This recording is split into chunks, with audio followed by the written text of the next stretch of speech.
सभी को नमस्कार और आप सभी का हमारे ग्रेविटेशन के नेक्स्ट लेक्चर में स्वागत है। इससे पहले वाले लेक्चर में हमने बेसिक एक स्टोरी कवर की थी जो कि न्यूटन और एडमंड हैले के जो मीटअप था, जो दोनों का जो कंबाइंड एफर्ट था उसके बारे में शो करती थी कि कैसे उन्होंने एक दूसरे के साथ मिलकर जो ग्रेविटेशन की थ्योरी है उसको आगे बढ़ाया और आगे सारी दुनिया तक पहुंचाया। इसके बाद अब हम आगे जा रहे हैं और हमारा पर्पज़ ये रहेगा कि हम न्यूटन्स के लॉ को बेटर अंडरस्टैंड करें, उनकी एप्लीकेशंस को देखें और फिर उनके बेसिस पे न्यूमेरिकल क्वेश्चंस को कवर करें। So our today topic of discussion is gravitation. Okay, so gravitation को स्टडी करने से पहले हमें कुछ बेसिक्स लॉ है जो कि केपलर ने दिए थे प्लैनेटरी मोशन के, हम वो स्टडी करेंगे। फिर हम न्यूटन ने जो लॉ दिया था हम उसको स्टडी करेंगे और उससे आगे बढ़ते हुए फिर हम न्यूमेरिकल वगैरह इन सभी चीज़ों को कवर करेंगे। सो जो केपलर्स के लॉ हैं उनको स्टडी करने से पहले अगर हम सोलर सिस्टम को देखें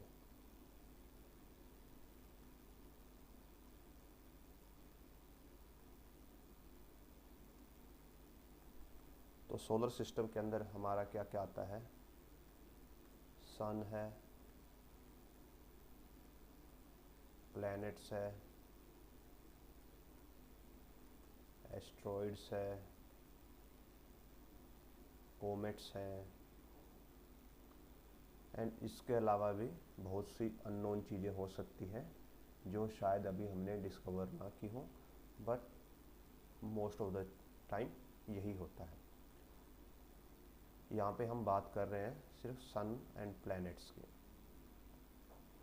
तो जो बेसिक कॉन्फ़िगरेशन है सोलर सिस्टम की वो कुछ ऐसे है।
तो सपोज़ कीजिए ये हम पूरा नहीं रिप्रेजेंट कर रहे, हम बस ये 4 प्लैनेट्स ले रहे हैं और ये सन ले रहे हैं। So this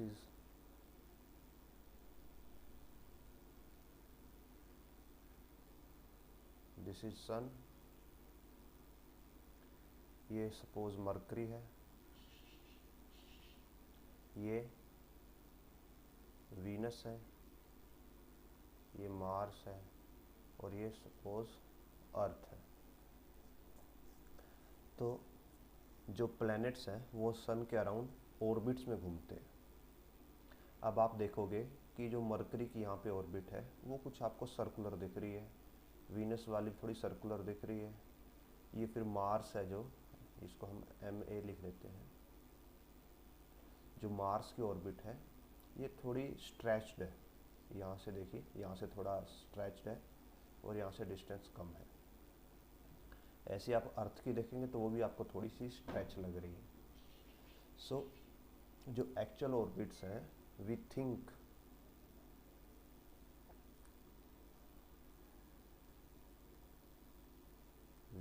think previously, or we think नहीं, thought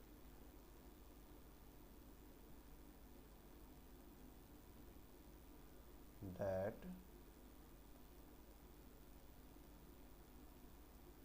planets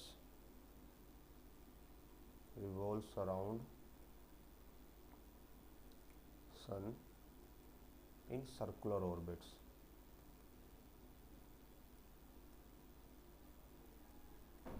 बट एक्चुअली ऐसा नहीं होता. Actually planets revolves around sun in elliptical orbits. अब ये इलिप्टिकल ऑर्बिट्स क्या होती हैं? तो अभी हम आपको पहले सर्कल और इलिप्स में डिफरेंस एक्सप्लेन करते हैं.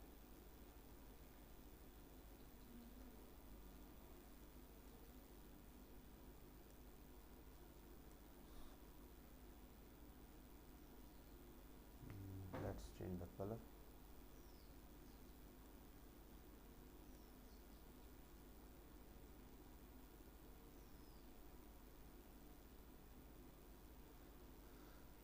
So ये तो है एक सर्कल और ये है एक एलिप्स. सर्कल में क्या होता है, एक सेंटर होता है और जो सेंटर से डिस्टेंस है, जैसे ये वाला डिस्टेंस है जिसको हम रेडियस बोलते हैं, ये कांस्टेंट रहता है. बट जो एलिप्स है वहाँ पे ऐसा नहीं होता. वहाँ पे क्या होता है, फर्स्ट पॉइंट तो इसके दो सेंटर होते हैं और इनको सेंटर नहीं, इनको क्या बोला जाता है, फोकस बोला जाता है. और जो डिस्टेंस है वो वेरिएबल रहता है, सच दैट कि इसका जो कॉमन डिस्टेंस होता है वो इन दोनों के का एवरेज मीन होता है. इनका मीन्स दोनों के सम का. सपोज कीजिए आपको इस पॉइंट के लिए डिस्टेंस निकालना है, ये पॉइंट के लिए डिस्टेंस निकालना है, तो आप ये डिस्टेंस कैलकुलेट करोगे, ये सपोज r1 है, और ये डिस्टेंस कैलकुलेट करोगे तो ये r2 है. तो इसमें जो r1 प्लस r2 है ये कांस्टेंट रहता है, इनका सम कांस्टेंट रहता है, बट इंडिविजुअल डिस्टेंस r1 और r2 वेरी करते रहते हैं. तो ये होती है एलिप्स. अब आपको एलिप्स के बारे में पढ़ने की इतनी की कोई ज़रूरत नहीं है, बस आपको ये पता होना चाहिए कि जो ऑर्बिट्स होती हैं प्लैनेट्स की अराउंड सन, वो सर्कुलर ना होके क्या है, इलिप्टिकल है. और यही केपलर का फर्स्ट लॉ था. केपलर के 3 लॉ दिए थे टोटल. सो केपलर्स फर्स्ट लॉ, पहला लॉ है planets revolve around sun in elliptical orbits. ये है फर्स्ट लॉ. अब आता है सेकंड लॉ, ये भी केपलर का ही है. इसमें क्या होता बोला जाता है, the area swept by planet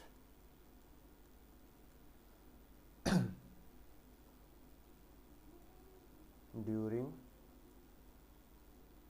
its motion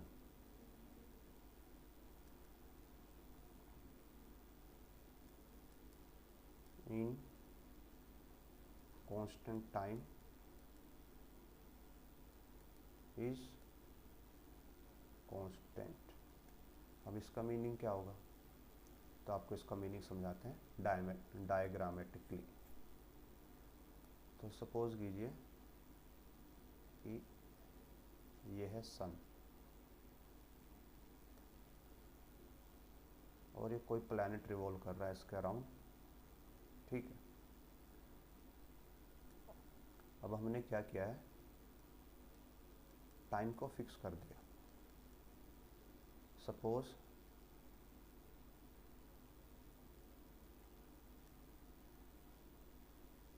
हमने टाइम को फिक्स कर दिया और बोल दिया कि टाइम है सपोज 1 आवर, ठीक है। ये हम क्या कर रहे हैं, अज्यूम। तो क्या होता है, पहले प्लैनेट यहाँ पे था पॉइंट ए पे और 1 घंटे में पॉइंट ए से पॉइंट बी पे गया। 1 घंटे में यहाँ पे टाइम कितना लगा,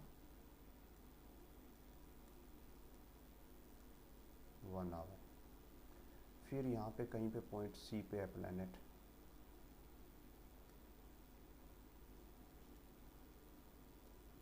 सी से डी पे गया और यहाँ पे भी कितना लगा time, time is equal to 1 our.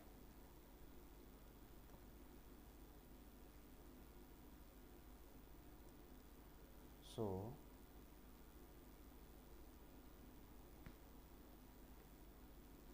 अगर हम ये एरिया कैलकुलेट करें, कौन सा वाला, सन के सेंटर से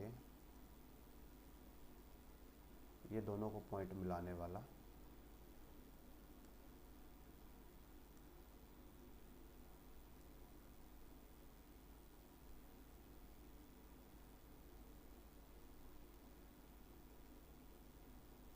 ये वाला एरिया एंड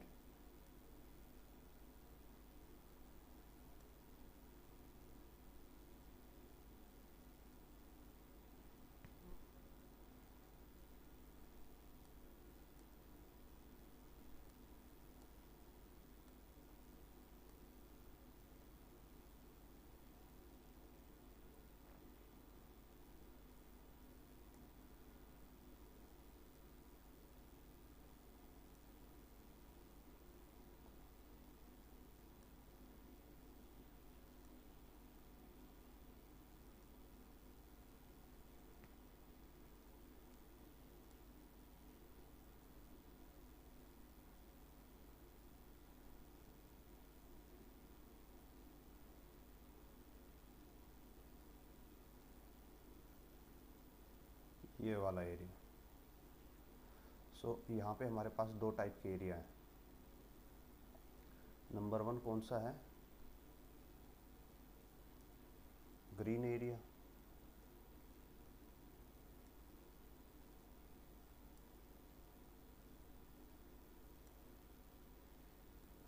पहला है ग्रीन एरिया और सेकंड है blue area.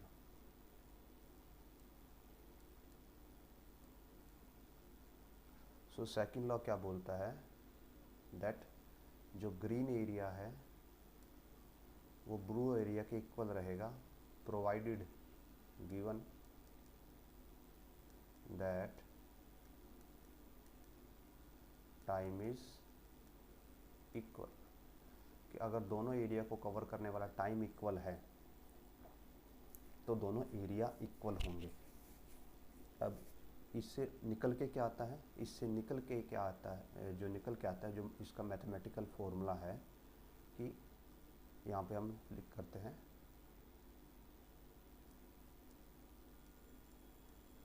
Suppose mass of planet is m, ठीक है। एट पॉइंट A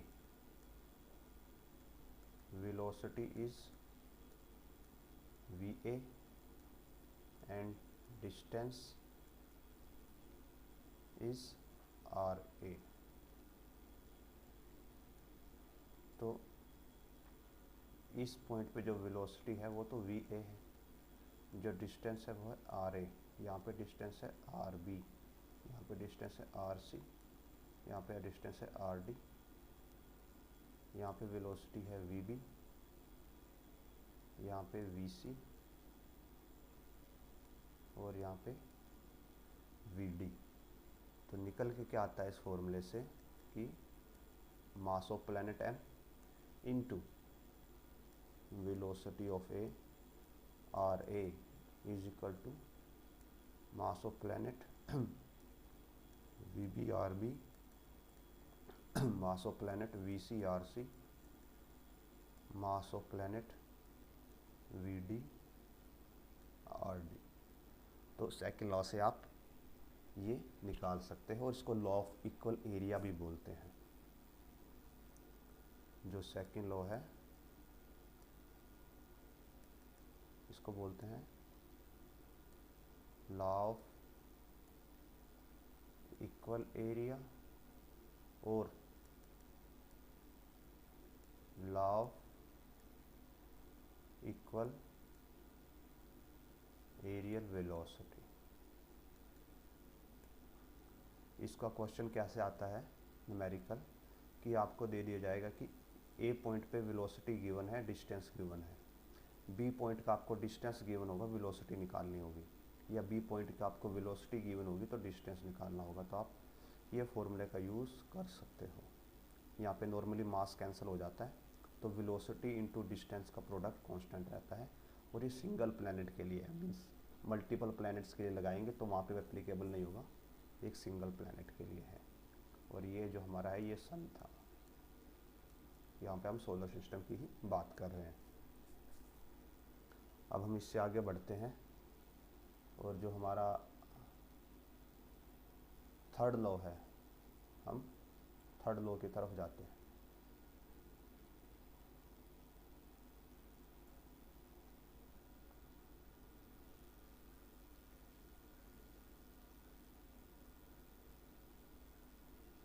हमने दो लॉ को कवर कर लिया है कैपलर्स के, अभी हम कैपलर्स के थर्ड लॉ को कवर करते हैं।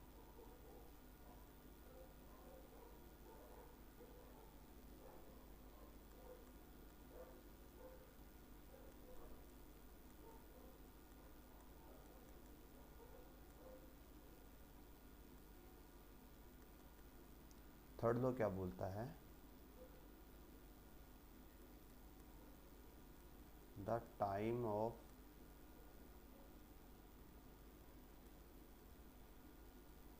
revolution of any planet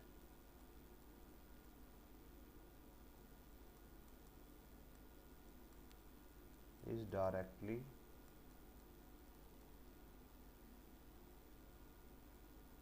proportional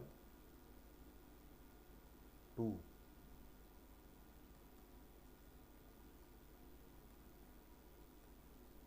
cube root of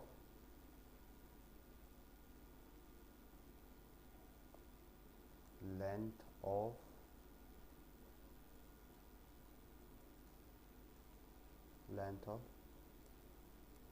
distance of planet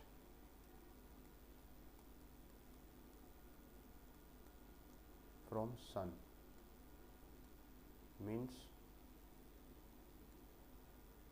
यहाँ पे जो टाइम पीरियड है उसका स्क्वायर प्रोपोर्शनल है आर क्यूब के। तो कौन सा टाइम पीरियड कि इसका भी एग्जांपल आपको ग्राफिकली देते हैं।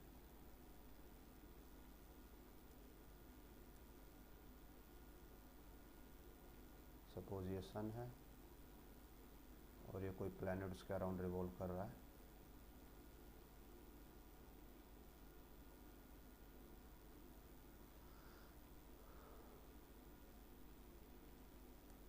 हम प्लैनेट को सन को कलर दे देते हैं।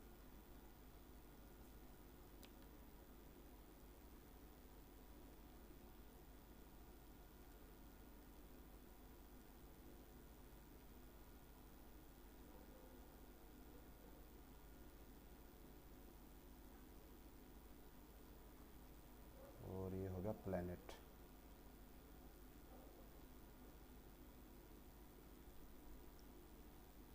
So sun,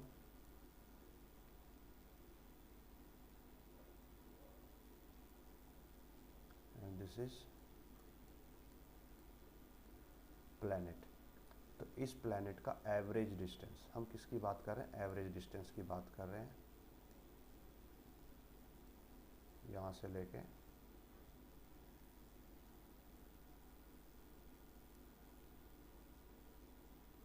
सन के सेंटर से लेके प्लैनेट के सेंटर तक कितना है? आर। और जिसको रोटेशन मतलब कि जो प्लैनेट है, time taken by planet to complete one revolution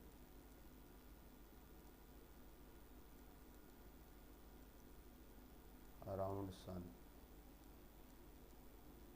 is equal to T. इस प्लैनेट को सन के चारों तरफ एक चक्कर काटने में टी टाइम लगता है, और इसका जो एवरेज डिस्टेंस है वो आर है। मीन्स यहाँ पे कम हो जाएगा, यहाँ पे थोड़ा ज़्यादा हो जाएगा। जैसे ये वाला डिस्टेंस थोड़ा ज़्यादा रहेगा, ये वाला डिस्टेंस थोड़ा कम रहेगा। तो हम एवरेज डिस्टेंस ले रहे हैं, एवरेज डिस्टेंस आर है। Average distance between sun and planet equals to R. So इसके बेसिस पे, इन दोनों के बेसिस पे केपलर्स का थर्ड लॉ कहता है that T square is proportional to R cube. और आप इसको ऐसे लिख सकते हो, T square is equal to कोई कांस्टेंट है के टाइम्स आर क्यूब। और आप इसके बेसिस पे क्या है कि दो प्लैनेट्स के टाइम पीरियड को कंपेयर कर सकते हो। मीन्स सपोज कीजिए कि आपके पास दो प्लैनेट हैं, ऐसे हम इसको वो कॉपी कर लेते हैं सो दैट आपको दिखा पाएँ कि कैसे इसके बेसिस पे आप सॉल्व करेंगे न्यूमेरिकल्स को।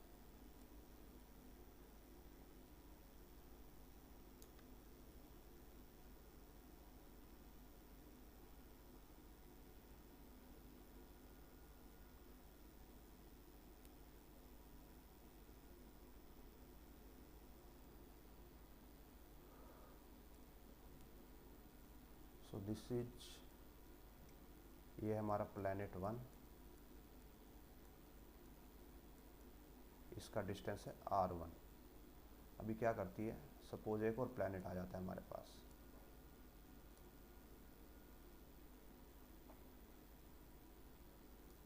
और उसका डिस्टेंस थोड़ा ज़्यादा है, ये ऐसे है, और यहाँ पे प्लैनेट है।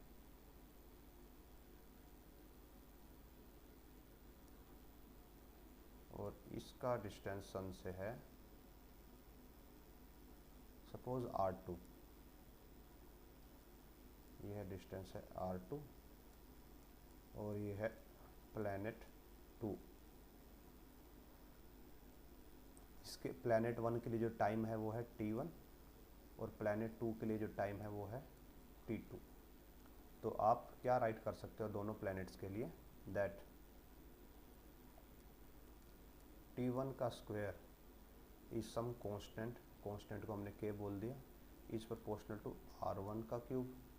और सिमिलरली जो t2 का स्क्वायर है वो है k टाइम्स r2 का क्यूब। अब अगर आप दोनों को डिवाइड कर दोगे, t1 का स्क्वायर बाय t2 का square is equal to k r1 cube by k r2 cube, k से k कैंसिल हो जाएगा, और आप यहाँ से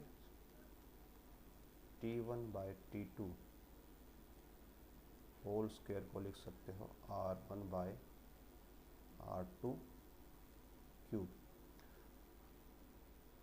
तो अगर आपको यहाँ पे किसी सन के या किसी स्टार के एक प्लेनेट के बारे में इंफॉर्मेशन हो और आपको दूसरे प्लेनेट का या तो टाइम पता हो या डिस्टेंस पता हो, तो आप उसकी, अगर टाइम पता तो आप उसका डिस्टेंस निकाल पाओगे, अगर डिस्टेंस पता तो आप उसका टाइम निकाल सकते हो। और यही चीज़ हम किसके लिए भी कर सकते हैं, अर्थ एंड आवर सैटेलाइट्स। जो हमारे सैटेलाइट्स होते हैं वो भी सिमिलरली ऐसे रिवॉल्व करते हैं, बस यहाँ पे सन की जगह पे अर्थ हो जाएगा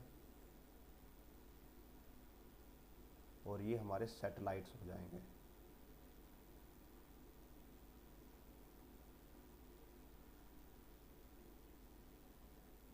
ये सैटेलाइट 1 हो जाएगा, ये सैटेलाइट 2 हो जाएगा। तो वो भी सेम ही बिहेव करते हैं और वहाँ पे भी हम सेम फॉर्मूला लगा सकते हैं। उससे हम उसका रोटेशन निकाल सकते हैं कि कितने टाइम में वो अर्थ के अराउंड 1 सर्कल रोटेट करेगा, या अगर रोटेट कर रहा है तो कितना डिस्टेंस है उसका अर्थ के सरफेस से या अर्थ के सेंटर से। इसके बेसिस पे कुछ न्यूमेरिकल हम कवर करेंगे जिससे आपको इनकी बेटर अंडरस्टैंडिंग होगी। अब हम आगे बढ़ते हैं और न्यूटन्स के लॉ ऑफ ग्रेविटेशन के ऊपर आते हैं।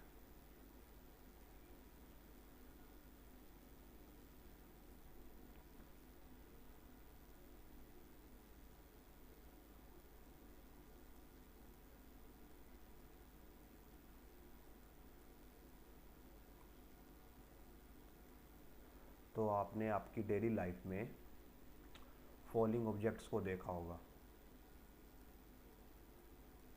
ऑब्जेक्ट फॉल्स कहाँ पे करते हैं, on surface of earth, right. Object earth के सरफेस पे गिरते हैं, वाई, ऐसा क्यों होता है? Why don't objects go upward, object ऊपर की तरफ क्यों नहीं जाते? इसका एक सिंपल सा रीज़न है, बिकॉज अर्थ क्या करती है, exert a force on objects due to which they gets attracted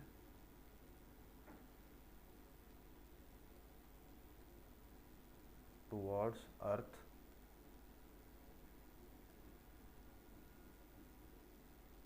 and we see this as a falling.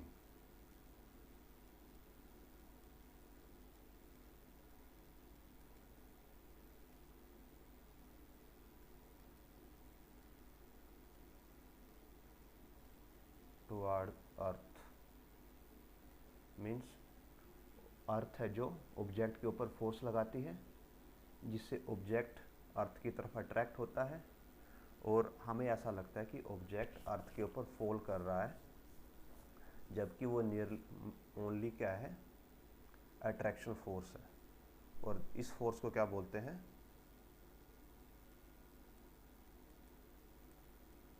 This force is known as gravitational force.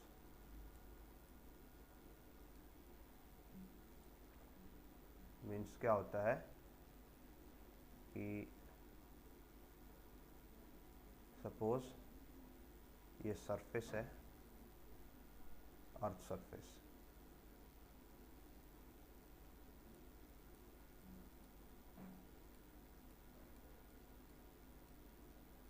यहाँ पे कोई ऑब्जेक्ट है, सपोज एक बॉल है, तो अर्थ क्या करती है, इस पे नीचे की तरफ फोर्स लगाती है। कौन सा फोर्स, ग्रेविटेशनल फोर्स, ठीक है। तो इस फोर्स को हम क्या बोल देते हैं, force on ball by earth. FBE। तो अभी आपको न्यूटन्स का थर्ड लॉ याद होगा, न्यूटन्स थर्ड लॉ क्या था? For every action equal and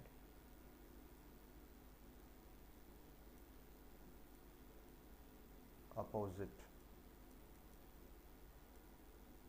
reaction. तो अगर अर्थ ने इसके ऊपर एक फोर्स लगाया है डाउनवर्ड, तो ये क्या करेगा? ये अर्थ के ऊपर एक फोर्स लगाएगा अपवर्ड, जो कि क्या होगा? Force on earth by ball. और न्यूटन्स का लॉ क्या बोलता है कि ये फोर्स दोनों क्या होने चाहिए? Equal and opposite. So F B is equal to minus F E B. So Newton के थर्ड लॉ के अकॉर्डिंग ये इक्वल एंड अपोजिट होने चाहिए। एक बार फिर से रिवाइज करते हैं कि ग्रेविटेशनल फोर्स जब लगेगा, जब अर्थ बॉल के ऊपर ग्रेविटेशनल फोर्स लगाएगी, तो वो कहाँ की तरफ लगाएगी? नीचे की तरफ। अर्थ को वो अपनी तरफ अट्रैक्ट करेगी बॉल को। अब सिमिलरली न्यूटन्स का थर्ड लॉ क्या बोलता है? For every action equal and opposite reaction. Means for अगर कोई आप पे फोर्स लगा रहा है तो आप रिवर्स उसका फोर्स लगाओगे। तो जब बॉल पे फोर्स लगा तो बॉल ने उसका रिवर्स फोर्स लगाया FEB। और आप इसको ऐसे भी बोल सकते हो कि ग्रेविटेशनल फोर्स लगाया सरफेस ने बॉल पे, तो वो ये इतना हो गया। और जब बॉल ग्रेविटेशनल फोर्स लगाएगी अर्थ सरफेस पे, तो वो इतना हो गया। मीन्स जो FB है ये तो हो गया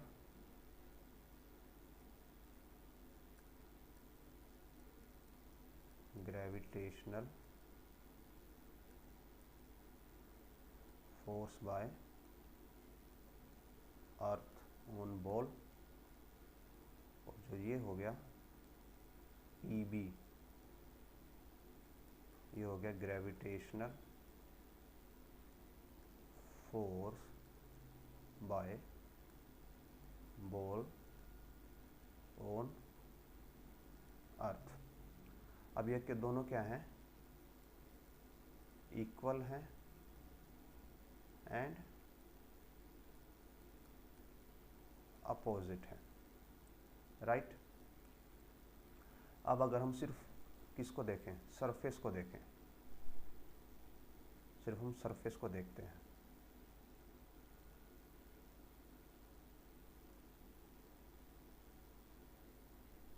ये है सरफेस।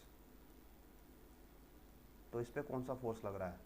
इस पे एक फोर्स ऊपर की तरफ लग रहा है, जो किसने लगाया? बॉल ने लगाया है। ऐसे इसके ऊपर एक ऊपर की फोर्स लग रहा है, जो कि बॉल ने लगाया है। Force by ball on earth. और अगर सिर्फ हम बॉल को देखें, अगर सिर्फ बॉल को देखें, तो बॉल पे एक डाउनवर्ड फोर्स लग रहा है, जो किसने लगाया है? अर्थ ने लगाया है बॉल के ऊपर। तो फोर्स यहाँ पे देखिए बॉल के ऊपर भी है और सरफेस के ऊपर भी है। बट जब आप प्रैक्टिकल लाइफ में देखते हो तो आपको सिर्फ बॉल नीचे की तरफ मूव करते हुए दिखती है, सरफेस नीचे की तरफ मूव करता हुआ या ऊपर की तरफ मूव करता हुआ नहीं दिखता। यहाँ पे इसके ऊपर क्या है? इसके ऊपर भी फोर्स है। और ये किस टाइप का फोर्स है? सिंगल फोर्स है। तो ये किस टाइप का है? अनबैलेंस फोर्स है। अनबैलेंस फोर्स का मतलब क्या होता है? चेंज इन स्टेट होगा। क्या होगा? मोशन हो जाएगा। ठीक है। यहाँ भी क्या है? फिर से अनबैलेंस फोर्स है। तो यहाँ पे क्या होगा? फिर से चेंज इन स्टेट होगा और फिर से क्या होगा, मोशन होगा। तो दोनों अनबैलेंस स्टेट हैं, हम पीछे पढ़ चुके हैं कि अनबैलेंस स्टेट में क्या होता है, नेट फोर्स क्या होता है, greater than zero.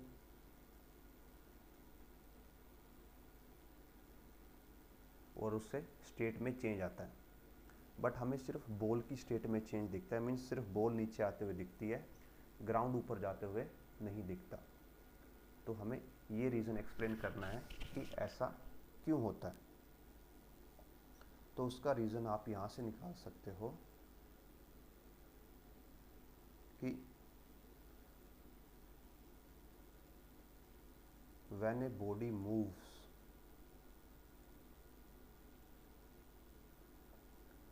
then change in velocity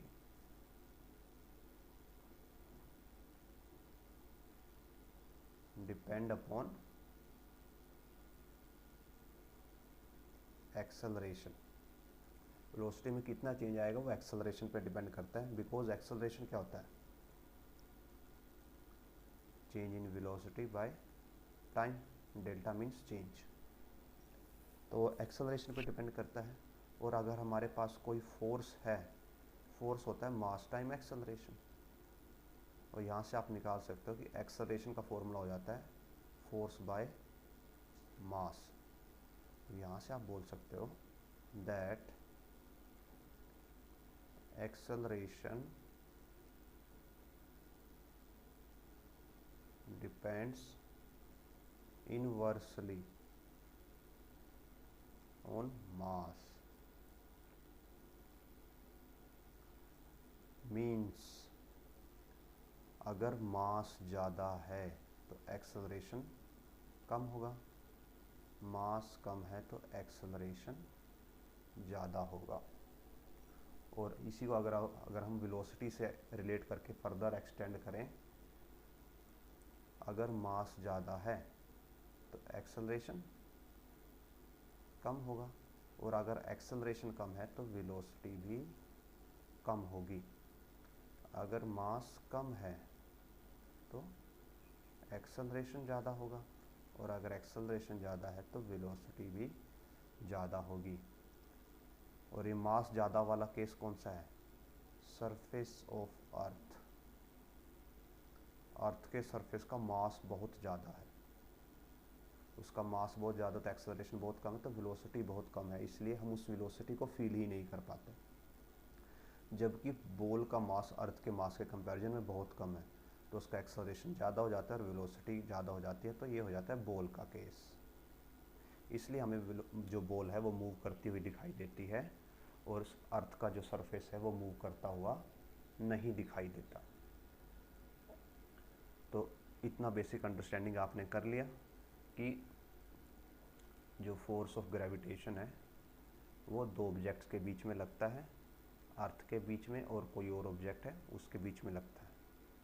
और वहाँ पे कैसे जो अर्थ का सरफेस है हमें मूव करता हुआ नहीं दिखाई देता, क्योंकि उसका मास ज़्यादा है, उसकी वजह से एक्सेलरेशन कम होती है, उसकी वजह से वेलोसिटी कम होती है।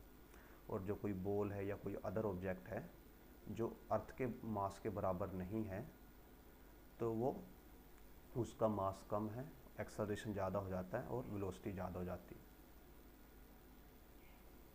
Similarly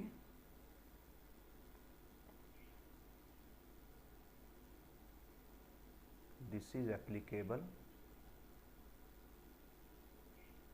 for earth and sun।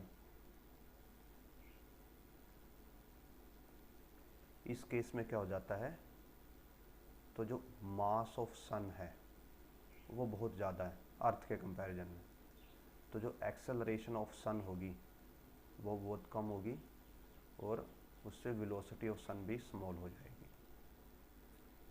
और जो मास ऑफ अर्थ है वो कम है सन के कंपैरिजन में, तो एक्सेलरेशन ऑफ अर्थ ज़्यादा होगी और वेलोसिटी ऑफ अर्थ भी ज़्यादा होगी। तो जो अर्थ है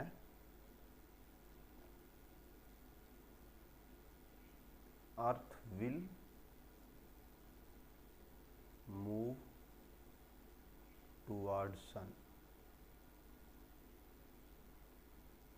तो जो अर्थ है वो अर्थ सन की तरफ मूव करेगी। बट आप बोलेंगे कि अर्थ तो सन के रोटेट करती है, रिवॉल्व करती है अराउंड, सन की तरफ नहीं गिर, सन के ऊपर नहीं गिरती जाके। जैसे कोई ऑब्जेक्ट अगर हम उसको ऊपर से छोड़ दें तो वो अर्थ के सरफेस के ऊपर आके टच करता है, ऐसे अर्थ सन के सरफेस को तो टच नहीं करती। उसका रीज़न है रिवोल्यूशन, और वो कैसे होता है वो हम आपको आगे, जब आप ग्रेविटेशन की एक बेटर अंडरस्टैंडिंग ले लेंगे, फिर हम आपको एक्सप्लेन करेंगे कि ये चीज़ें कैसे वर्क करती हैं, कि कैसे जो अर्थ है वो सन की तरफ फॉल करते हुए भी ऐसे लगता है कि जैसे सन की तरफ फॉल नहीं कर रही। जैसे इल्यूज़न कि एक्चुअली अर्थ है जो सन की तरफ ही फॉल कर रही है, बट हमें लगता नहीं कि फॉल नहीं कर रही ड्यू टू जो रोटेशन है उसकी वजह से। वो हम आपको आगे एक्सप्लेन करेंगे। तो अब हम आते हैं ग्रेविटेशन लॉ के फॉर्मूला पर। हमने अभी तक ग्रेविटेशन की थ्योरी पढ़ी है कि वो एक अट्रैक्शन है, और कैसे उससे चीज़ें हैं जो एक दूसरे को अट्रैक्ट करती हैं, और कौन सा ऑब्जेक्ट किसको ज़्यादा एक्यूरेट, ज़्यादा अट्रैक्ट करेगा, कौन सा मूव करेगा, वो हमने वो स्टडी किया। अब हम आते हैं फॉर्मूला पे। So according to Newton,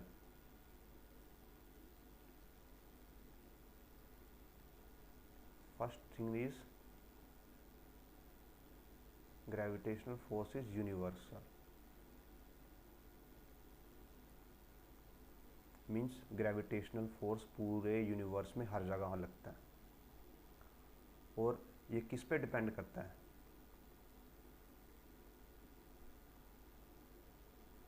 it depends upon masses of object and distance between them. Mass पे डिपेंड करता है और डिस्टेंस पे, कि कितना डिस्टेंस उनके बीच में। सो जो फोर्स है वो डिपेंड करता है, अगर हम सिर्फ दो ऑब्जेक्ट का लें, product of their mass and 1/, of square of distance.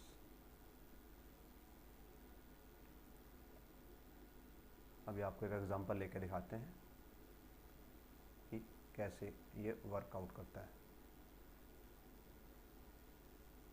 Suppose कीजिए पहला ऑब्जेक्ट है और ये ऑब्जेक्ट नंबर 2 है, और इनके centre to centre distance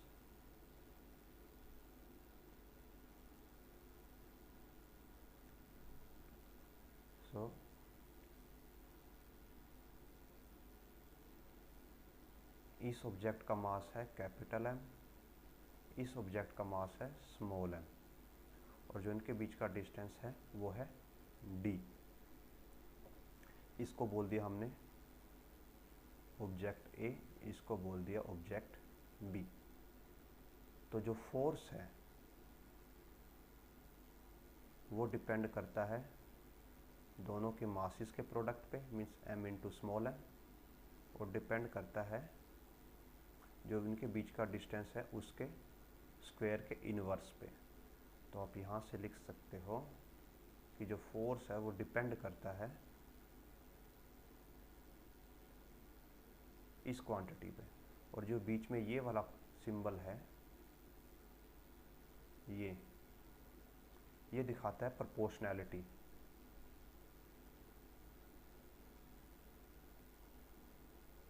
means अगर ये बढ़ रहा है तो ये भी बढ़ेगा, अगर ये घट रहा है तो ये भी घटेगा। मीन्स ये वेरिएशन दिखाता है कि इनमें वेरिएशन अपवर्ड है या डाउनवर्ड है। जैसे अगर फोर्स बढ़ता है, अगर m/m बढ़ता है तो फोर्स बढ़ेगा, अगर m/m घटता है तो फोर्स डिक्रीज होगा। सिमिलरली अगर ये d² बढ़ता है तो फोर्स डिक्रीज हो जाएगा, और d² डिक्रीज होता है तो फोर्स इंक्रीज हो जाएगा। अभी आपको इसकी वेरिएशन भी शो करेंगे हम फर्दर। सो अगर इस प्रोपोर्शनैलिटी को रिमूव कर दें तो जो फोर्स का फॉर्मूला आता है वो आता है M M by D square, और यहाँ पे ये क्या है, कांस्टेंट है, और इसको बोलते हैं यूनिवर्सल ग्रेविटेशनल कांस्टेंट। अब हम इसकी वेरिएशन करते हैं फोर्स की, और देखिए ये फोर्स कौन सा फोर्स है, ये वो फोर्स है जो ये दोनों ऑब्जेक्ट एक दूसरे पे लगाएंगे। मींस एम, कैपिटल एम यानी ऑब्जेक्ट ए बी पे लगाएगा और बी ए पे लगाएगा। यहाँ पे फिर से वही action reaction equal and opposite वाली पेयर वो लगेगी, जो न्यूटन का थर्ड लॉ होता है। तो आप इसको ऐसे भी लिख सकते हो कि force on A by B. आप बोल सकते हो force on A by B. तो उसका फॉर्मूला क्या होगा, ठीक है। और ये क्या क्या होता है, टुवर्ड्स ए मीन्स ए की तरफ लगेगा। जो ग्रेविटेशन है वो अट्रैक्टिव फोर्स है, जो उसको लगाता है वो दूसरे को अपनी तरफ अट्रैक्ट करता है। तो अगर हम इसका फिगर ड्रॉ करेंगे तो इसका फिगर कुछ ऐसे होगा। अगर हम इसको कॉपी कर लें,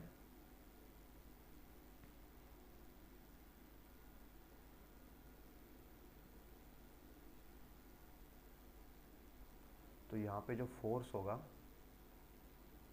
उसकी डायरेक्शन क्या होगी,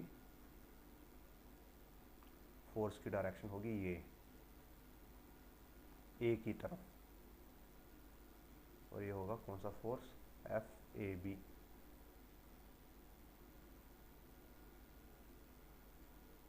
ठीक है, क्योंकि इसको ए लगा रहा है बी के ऊपर, तो इसकी डायरेक्शन ए की तरफ होगी, जो लगा रहा है उसी की तरफ डायरेक्शन होगी। और सिमिलरली अगर हम निकालें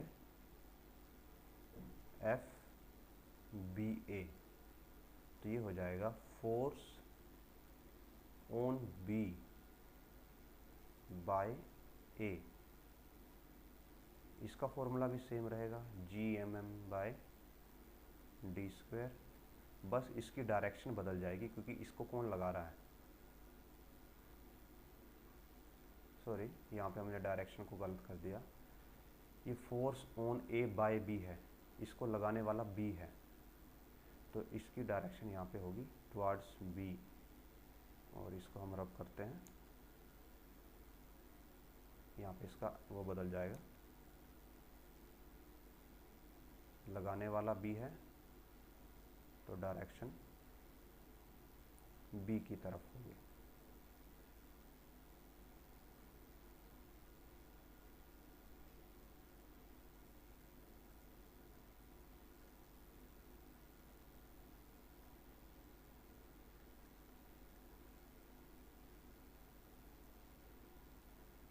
और इस केस में लगाने वाला ए है, तो यहाँ पे डायरेक्शन होगी टुवर्ड ए। और अगर हम इसको शो करते हैं तो वो कुछ ऐसे आएगा, यहाँ पे फोर्स होगा, जो फोर्स होगा एफ बी ए, और डायरेक्शन होगी ऐसे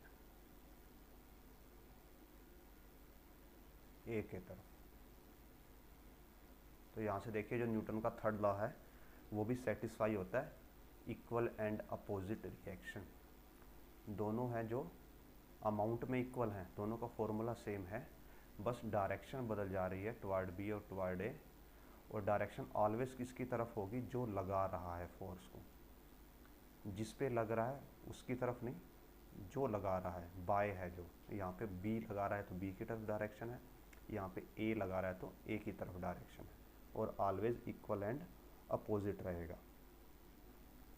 अभी हम डिस्कस करते हैं वेरिएशन।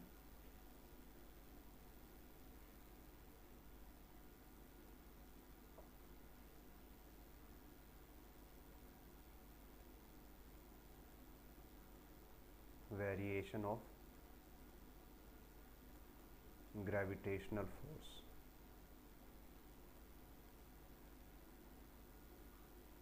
सो जो ग्रेविटेशनल फोर्स का फॉर्मूला है वो है G capital M small m by D square. आप इसको ऐसे भी लिख सकते हो G m1 m2 by D square. Different आप नोटेशन यूज़ कर सकते हो। तो जो फोर्स है वो किस पे डिपेंड करता है, m1 m2 के प्रोडक्ट पे, और आल्सो डिपेंड करता है inversely square of the distance. So if m1 m2 का प्रोडक्ट इंक्रीज होगा तो इसका मीनिंग क्या है, फोर्स भी इंक्रीज होगा। अगर m1 m2 का प्रोडक्ट डिक्रीज होगा तो फोर्स भी डिक्रीज होगा। तो इसका मीनिंग ये है, if we increase mass then gravitational force will increase and vice versa।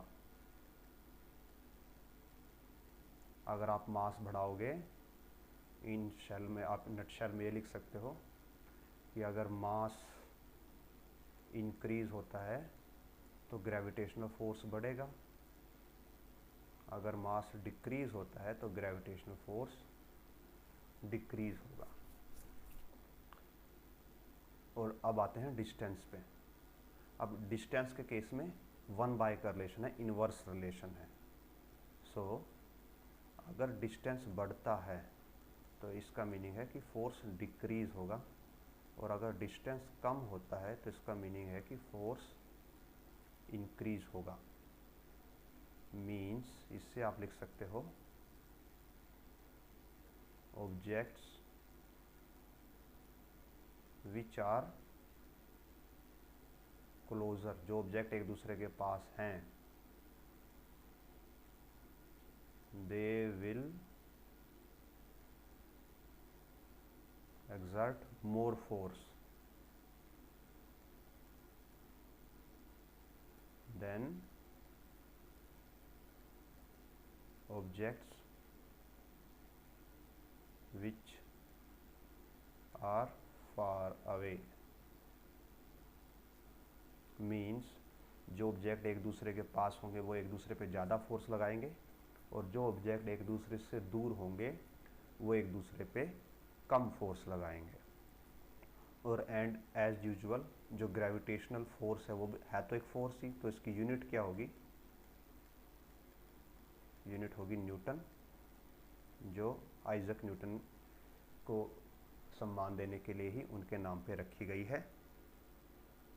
और जो यूनिवर्सल ग्रेविटेशनल कांस्टेंट है हमारा, यहाँ पे जो फोर्स का फॉर्मूला था वो था G m small m by D square. तो यहाँ से जो ये वाला G है इसकी वैल्यू हम निकाल सकते हैं ऐसे, F D square by mm, और इसकी वैल्यू न्यूमेरिकल वैल्यू कैलकुलेट करने के बाद आती है 6.67 into 10⁻⁻11 Newton metre square kg-2, और ये कांस्टेंट है, constant through out universe. Means दुनिया में हर जगह G की वैल्यू यही रहती है। बस आपको मास और डिस्टेंस पता होना चाहिए तो आप ग्रेविटेशनल फोर्स को कैलकुलेट कर सकते हो। तो इस लेक्चर में हम अभी यहीं पे रुकेंगे और आगे का कंसेप्ट्स हम नेक्स्ट लेक्चर में डिस्कस करेंगे। अगर आपको इस लेक्चर से कुछ वैल्यू मिली हो तो please like share and subscribe. Thank you.